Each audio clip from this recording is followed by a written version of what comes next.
WCRC thinks about mission in crisis, it is about looking at the margins and trying to listen to these marginal voices and getting the inspiration of mission through them. It is not mission to the margins, but mission from the margins. From those people in crisis, you learn what mission is. From their experience, the spirituality becomes more vibrant. Their spirituality informs us, our discipleship. I think in the past, the church has been voicing out the voices of the powerful. The church has been the center.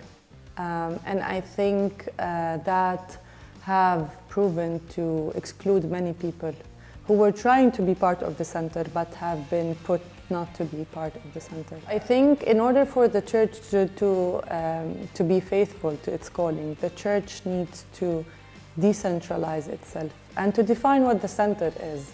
Is the center where all the powerful needs to be powered, or is it where people's agency and power have been taken away from them? It's important for the church to be on the side of the powerless and to give them the power they need, to accompany them and to support them, to bring those voices into the center and to dismantle the center. The center shouldn't be where only certain people can exist. We all live on this world and we don't live separately from each other. What affects one person will eventually affect another and will eventually affect a different context as well.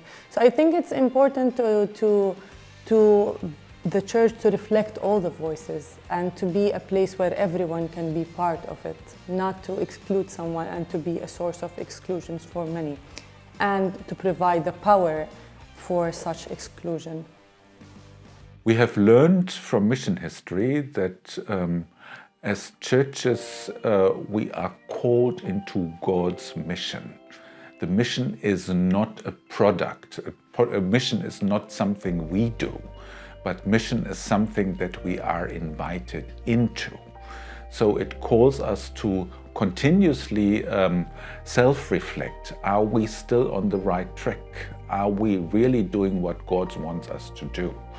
And if we have the conviction that we are on the right path, we are called to live it out, particularly in those areas of our lives and our world where it is difficult, where in crisis situation people are deprived from life in its fullness, as Christ says in the Gospel according to John in chapter 10. So this is the mission that we see God is calling into, to be cooperators of God's works in providing the fullness of life for everyone. So I think it's important also to talk about what peace means, because more often than not, peace has been defined for people who need peace.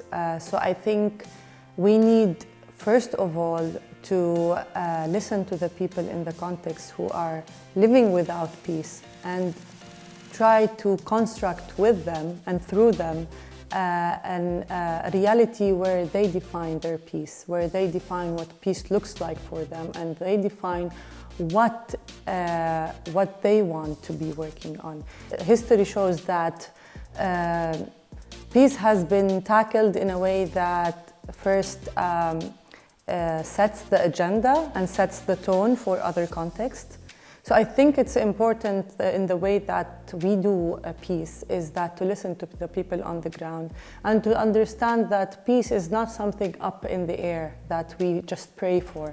We work for peace and reconciliation, particularly in 4 parts of the world, in the Korean Peninsula, in Palestine and the Middle East, in Cameroon, and in Colombia. We saw that these were areas where, one, we could make a change. We have partners and churches there. And secondly, in many ways, the conflicts in these particular areas are typical and speak to conflicts around the world as well. So, for example, the Korean conflict speaks to the question of militarization and nuclearization. The Palestinian conflict speaks to the question of colonialism and settler colonialism.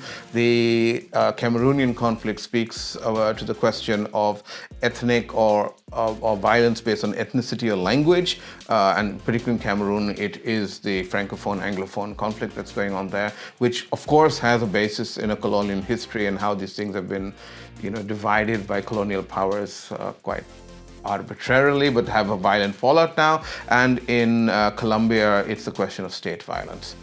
I think it's important if the church wants to be critical to its calling, to be doing advocacy, to be standing where people are standing, to be standing where people are suffering, not just to be standing in context of power, but to be standing in contexts where people are powerless, where people are needing to be empowered, and where people need support. I think advocacy is putting faith into action.